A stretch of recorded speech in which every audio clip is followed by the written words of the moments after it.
Use you.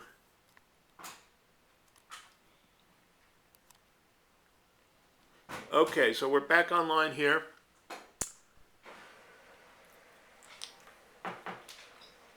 Is my lipstick straight? Yes. Okay. We're here in San Francisco at the apartment of Hinda Langer and Joseph Langer on Market Street, the Nima apartment complex in San Francisco, California. It is Wednesday, April 29th, 2026, and this is just some friendly storing telly opportunities for Hinda to continue telling stories about her life. Hinda, I believe where we left off, you had just finished primary school and were Junior entering high. junior high school and high school. Well, I didn't talk about high school, which I find important in my life because that was when I became political in high school, and I was part of the Student Peace Union, which was like what they called a third camp. Not to the right, not to the left, but in the middle. And also, I was involved with a group called War Resisters League. Did you ever hear of it? My father had a War Resisters calendar. Every year he would get their date book calendar, so I'm very familiar with War Resisters League. And so I used to go to their meetings in Manhattan, and this was as a junior high school student? high school. High school student. And there was the head of the War Resisters League named David McDougall. Do you remember or no? No, I remember hearing the name A.J. Musti.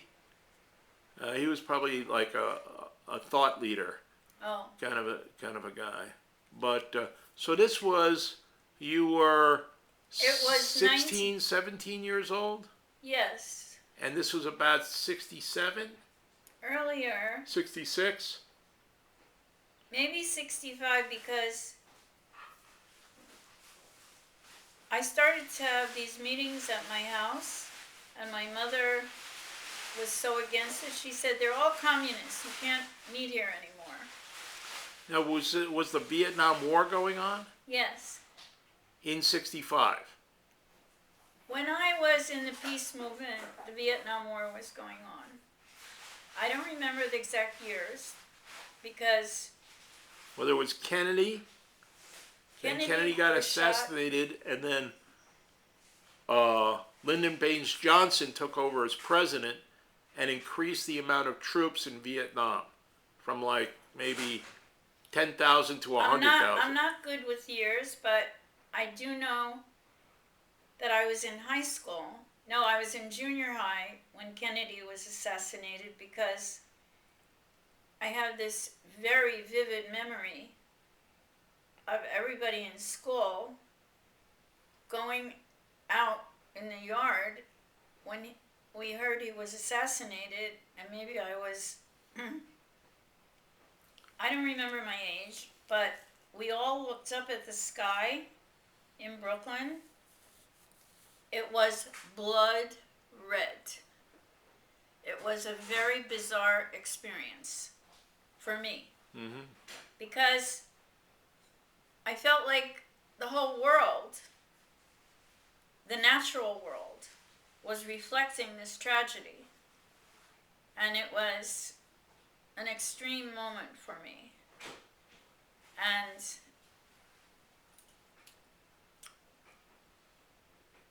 Kennedy was truly a Camelot figure for me, and started the Peace Corps. I looked up to him as a politician, and I guess I was at the age where I would notice who was the president also, but it was unforgettable to be alive during his assassination. And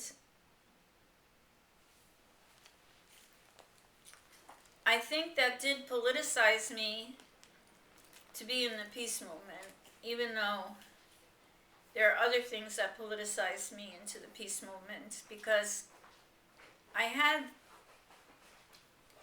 just wrote about this in Storyworth, about going under the desks in my elementary and junior high in case of a nuclear holocaust. Right. They wanted us to go under the desk, and it was so ludicrous. Duck and cover, they call it. And who has half a brain would think they're going to be protected by a wooden desk? It was horrifying. Right. And I also remember walking in my neighborhood on Ocean Avenue and thinking that bombs were going to fall. And I feel that I had kind of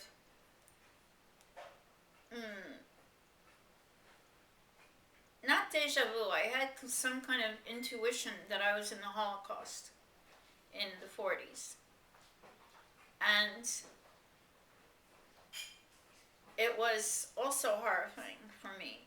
There was something in my soul that spoke to me that I was in the Holocaust. And that also happened to me sometimes when I was home. That I was afraid of Germans coming with dogs to my house. And anyway, I was anti-war, and so that was how I expressed it in Student Peace Union, War Resisters League, and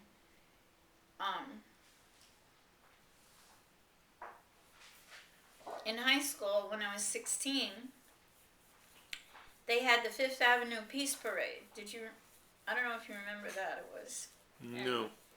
It was thousands of people marching on Fifth Avenue, I think. And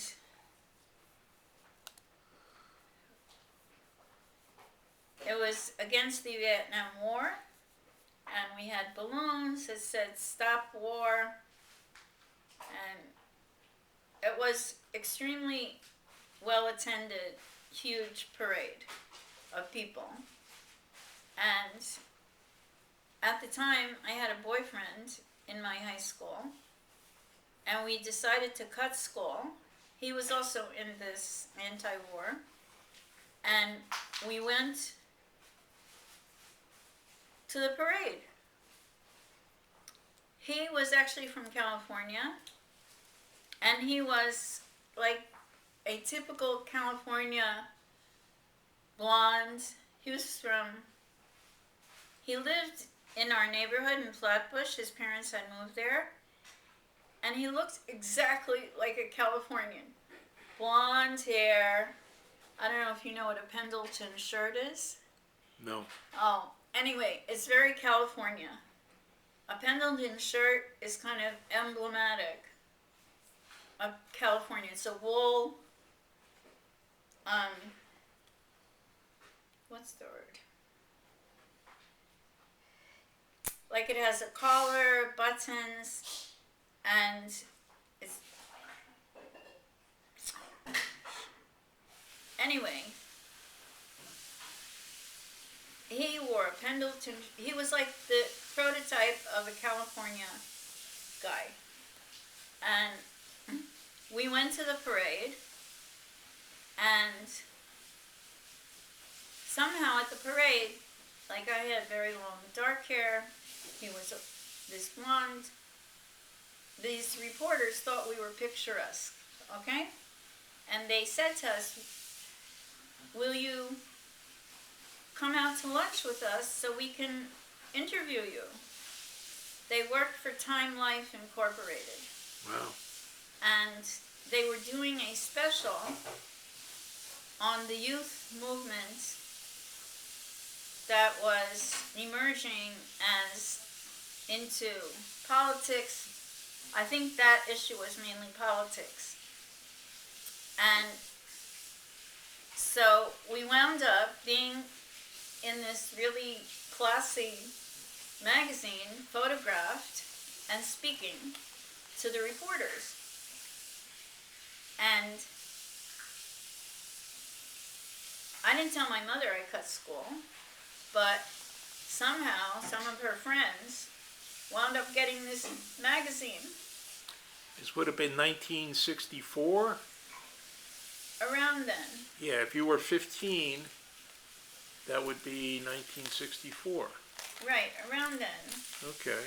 And then one of my mother's friends called her and said, "Did you know that Hinda and this guy were in the Time Life supplement to Life magazine?" And she said no. And then they gave her the magazine, and it was a big problem for me. And When did the parade take place? Was it in April or in you the can summer? Google it. It was maybe in the spring. Spring. Fifth Avenue Peace Parade against the war in Vietnam. And so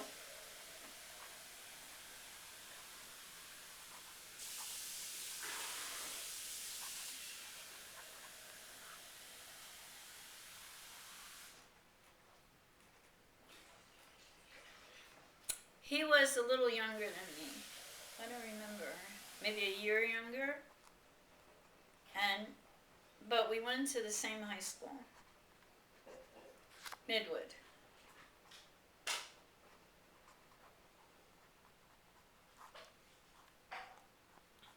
Life magazine was a big magazine. It was a very big magazine. It was one of the main magazines of 40s, 50s, 60s, maybe 70s. I don't remember when it closed. It was, yeah, it was like Time magazine Right. was part of that family of magazines. Huge thing. Huge magazine. Right. So this was a supplement that they sent to people at subscriptions. Okay. And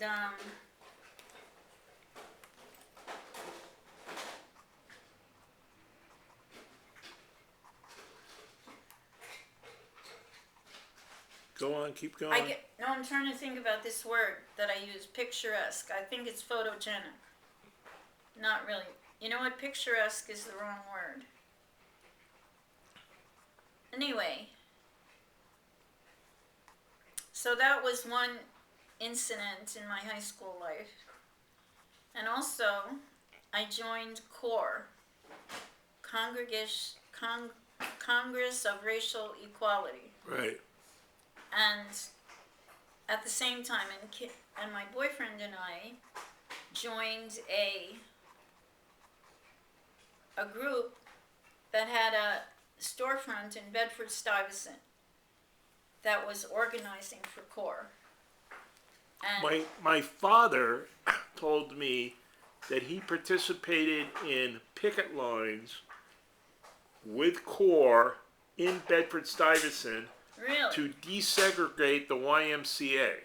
Oh, wow. The YMCA hotel, I guess, in Brooklyn and Bedford-Stuyvesant was segregated. Really? What I was doing in that group, in that storefront, was we were organizing the neighborhood to vote for a mayoral candidate called William Fitzryan, who was running for mayor and was also anti-war and pro-integration. And so we decided to organize, not me and my boyfriend, but we had a lot of people there. Was this before the John Lindsay campaign? The John Lindsay for mayor in New York City campaign? Brian, I don't have such a great memory for all this, Okay. but maybe it was before that.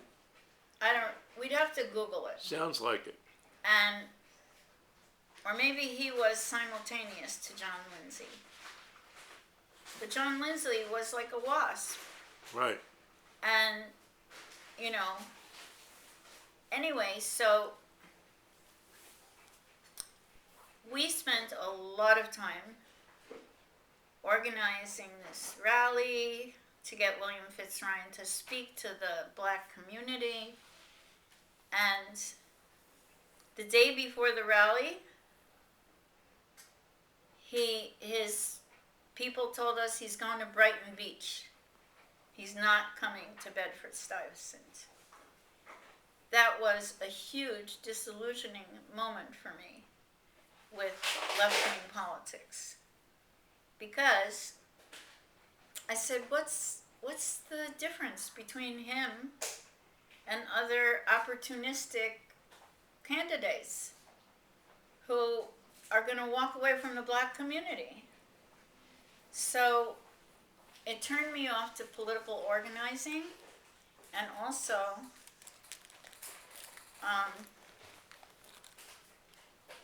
this guy David McReynolds was the head of War Resisters. Right, David McReynolds. And I eventually realized that he and War Resisters League were using photos from Vietnam that were fake. I don't remember how I realized it, but that turned me off to War Resisters League, Student Peace Union. I can't, I'm trying to tell you, like, they were showing, like, these horrible photographs of what the Americans were doing to the Vietnamese, and there was something about it that was not kosher, that was utilizing. Anyway, and I want to add one point about this use of fake news. I was exposed to fake news in my junior high. There used to be a newspaper called the Telegram or the Telegraph in Brooklyn, and they made news strips. You know what news strips were? Like, it wasn't movies, it was photography. It was just photographs in a moving photographs. Okay. Called a news strip. And they came, I was in a journalism class. I was always into writing and journalism, and I was on the junior high newspaper, and our journalism class was invited to watch this news strip from this newspaper, famous newspaper. And so we were so excited, and they took pictures of us in the auditorium watching the news strip. I saw the next day the story on the front page or some section. It was like this. Imagine there's like 30 kids in an auditorium, and it's a big auditorium. And you have the first few rows filled. Right. With those 30 kids or 40 kids. Right. The photograph that was in the newspaper was a picture of the kids in the first rows with a fade out, and as though the auditorium was filled.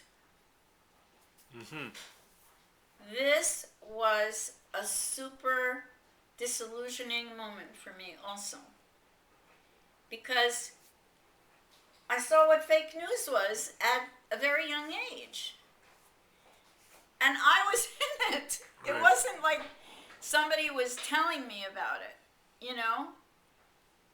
With the Vietnam photographs, I don't remember how I arrived at that conclusion that they were fake. or exaggerated or something, that the stories were exaggerated. So I have told myself about my life that God bless me, that I got disillusioned with liars at a young age, with the press, with the left-wing movements, that they were sellouts. You understand what I mean by sellouts, right? Yeah. And also, at that time, it bothered me that David McReynolds was gay. It doesn't bother me now to meet gay people, but I felt that being gay was anti-life, was not having children, and being anti-life. I'm not telling you I was brought up as a Christian right-wing person. Right. It was just my gut feeling as a teen that we need to have kids. And he was opting not to have kids. So that disillusioned me about him. And then I was ready. Anyway, this was while I was in high school. And I had a very interesting high school set of teachers. And my art teacher, during that time I had emotional issues and I was depressed. And I used to cut class in high school and go to the stage area behind these big velvet curtains, that you pull over the stage, and just sit, and sometimes I would cry. I was just depressed. And my art teacher, I would ask him if I could come in the classroom sometimes when I was cutting class. And he said, okay, sit in the back. And he was also introducing me and everybody in the class to 57th Street. Do you know what 57th Street in Manhattan is about? The galleries? Did you ever go to the galleries in Manhattan? Well, I've been to 57th Street. It's around Columbus Circle. It's kind of a big, hub Right. of transportation and commerce in New York City. It's a street that has very famous, very expensive galleries of Okay. art. And at that time, Robert Rauschenberg, do you know artists' names? Yes, I know him. Robert Rauschenberg, Mark Rothko, I think, or Jackson Pollock. Trying to remember, Andy Warhol. They were all displaying their art at that time in galleries. Right. And my art teacher didn't take us to 57th Street, but he told us to go there and give like art reports or something like that. And I'll never forget seeing the first Robert Rauschenberg thing called Soft Fan. Like he would take, like, what's a fan made out of? Metal. Right. He stitched something that looked exactly like a fan, but it was floppy. Uh-huh. And this was his innovation of, like, it was kind of like a joke in a way. Right. And I also I don't remember how I got into this, but do you remember Dadaism? Yes, I'm familiar with Dadaism. Right. So Very significant during and after World War I. I just started to get attached to Dadaism and also Kandinsky, different artists. Right. I wasn't an artist, okay? The only thing I used to do were collages. which my teacher encouraged us.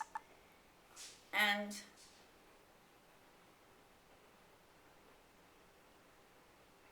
not Monet, there's some other European artists that I was into. Klee, Paul Klee, Klee. Mm-hmm. Anyway, he had things on display, and Mondrian. Do you know who Mondrian is? Anyway, he was a very boring, in a way, artist, but he made lines and squares and blah blah blah. And then, so this was one of my hobbies was art. Not art doing it, but art appreciation, you would call it. And then I was doing one of my trips to 57th Avenue, and the people in the galleries didn't pay any attention to me. I was a teenager. I wasn't a buyer. So I was walking around in this one gallery. It was a very famous gallery, Sidney Janis, Janis. And on the wall was a small painting that was abstract art. So I decided I was going to see if anybody would notice if I turned it upside down. So I turned it upside down, and then I walked like down a block or two, and I came back. Nobody noticed. Okay. Anyway, I wasn't a prankster, really. I don't know, whatever.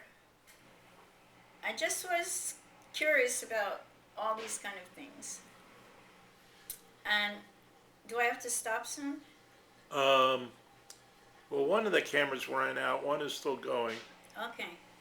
So, Dadaism was kind of a. There was a whole 20s. philosophy, kind of an anti-establishment, Right, rebellion against conformity right. philosophy around it.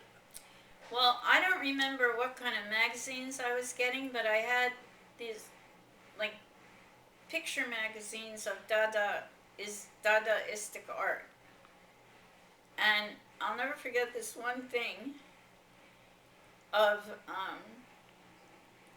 like, a bass clef and a treble clef, and this fish swimming in the middle of it, and under the fish it says, "I am crazy for thee." I don't know who did it, but I just was being impressed by many different types of ideas as a young teen. And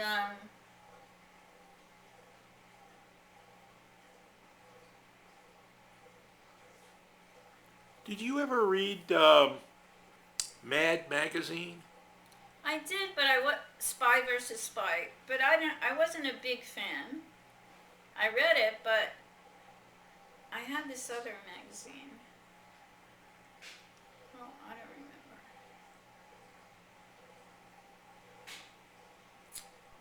I can't. Things are going in and out of my mind. You know how memories are? They come and go. Mm-hmm. And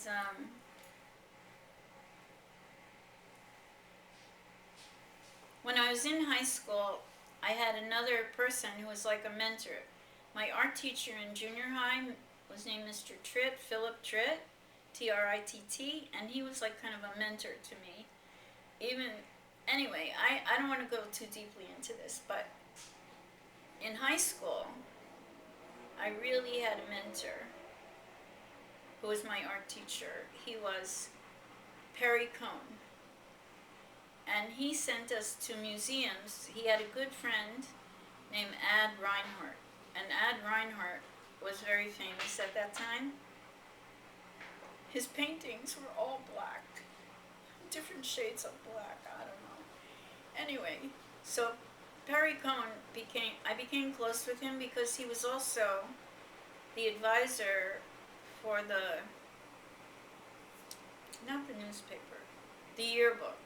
And I was in junior high, I was in the newspaper staff, journalism, and then in high school I was in the literary magazine staff, and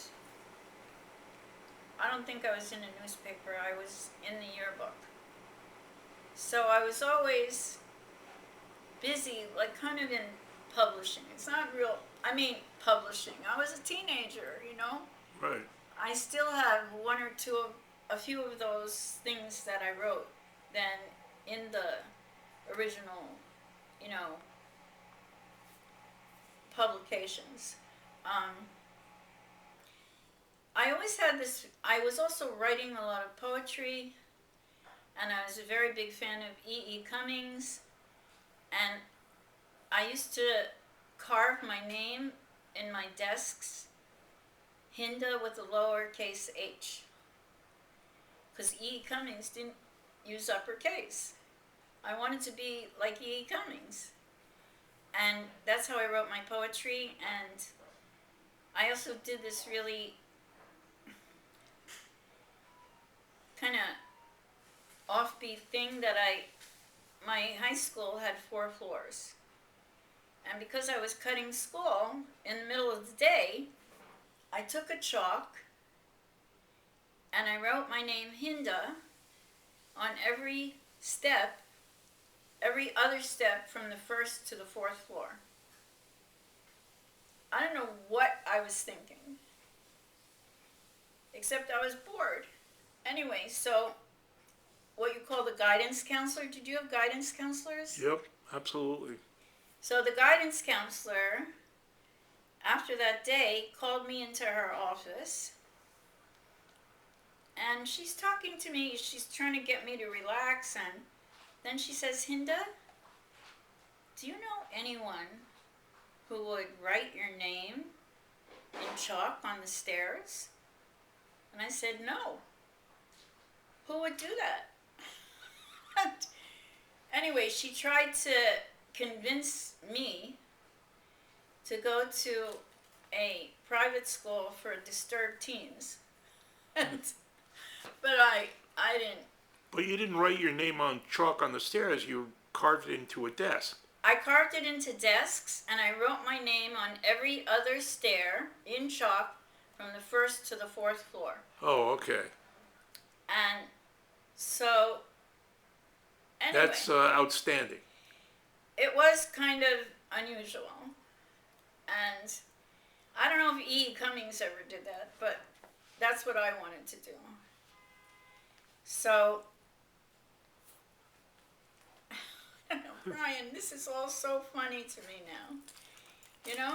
It's like, what was I thinking? And I've often said that about myself when I reflect on my, early years, very early years. Your adventures, right? Yeah. What it was like to be young and stupid. So, anyway, I don't know if she ever told my mother or not, but my mother never brought it up to me. And I never brought up to my mother that I met with her and she wanted me to go to this school for disturbed teens. It was called Elizabeth Irwin. I think she thought that I didn't know it was for mentally off kids. You know, she just... Anyway, so... I hated high school so much. I was in these kind of classes that are for kids with high marks in junior high and high school. Right. But I got kicked out because I flunked math. Anything I didn't like to do, I didn't do. And, I was cutting class and going to my art teacher, both in junior high and high school. And,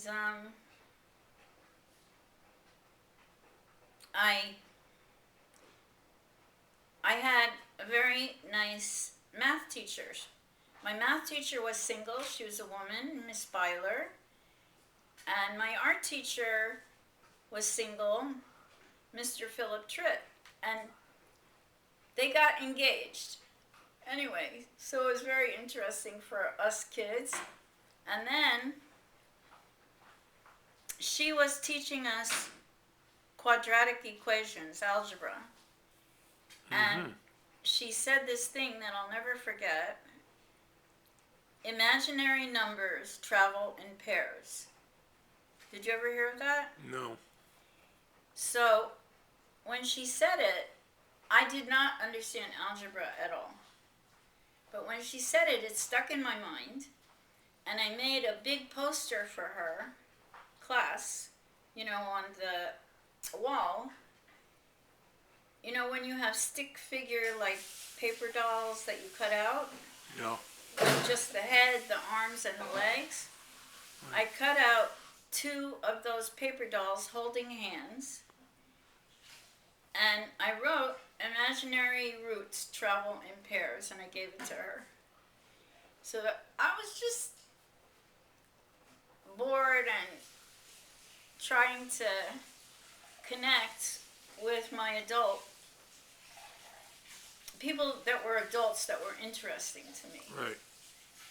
And so, but I had a lot of really boring teachers, and I decided that I would graduate at 16 by going to summer school. Like, if you completed all your units for high school by going in the summers, you could graduate in January instead of June. Right. So that's what I did, and I wound up having a really interesting summer school teacher named Mr. Bernie Goldhirsch, and he had us read a book that I think you probably have read, Hero with 1,000 Faces. Did you ever hear of it? No, it's called what? Hero with 1,000 Faces by Joseph Campbell. I've heard of Joseph Campbell. He's the guy who does the, Archetypes. archetypes. So this book that I was introduced to at that age was a very sophisticated book. And Jung is into this stuff. Carl Jung. Right. And that's when I also started to read psychology books in the library. And I specifically read about schizophrenics because when I would get depressed, I would think it was really weird because the times I wasn't depressed, I was fine. So I diagnosed myself as schizophrenic because I had big ups and downs. Okay. And so I read this book, also had a big influence on me because it introduced me to collective consciousness. Jung and this guy are very into you know what collective consciousness is? No. No. Now I would explain it as The Hero with 1,000 Faces was about myths all over the world that were similar. Mm-hmm. And there's a religious Jew, Immanuel Velikovsky, who wrote a similar book, but proves that all over the world, many, many cultures that are unrelated to each other and could not communicate with each other have myths like the Noah flood and like the miracles that happened in Egypt when the Jews left Egypt, where during the time that the Jews walked across the Red Sea, all the waters, like there are all these cultures that have myths around that time, their rivers and their oceans, they were near split. Okay. Immanuel Velikovsky. So now I look at it differently than I looked at Joseph Campbell, because Joseph Campbell was collecting anthropological data, kind of. But, and Jung, anyway, I'd have to read it again to tell you more about the book. But that was my impression about it, that it was presenting a unified collective consciousness of world experiences for humanity. Do you get what I'm saying? Am I explaining it? Yeah. Okay. So that was a new idea for me, because my opinion about religion, I'll have to tell you another time about my Jewish experience from when I was 14. Absolutely, absolutely. And we're going to, Let's wind down. yeah, we're going to run out of digits, Okay. minutes. Right.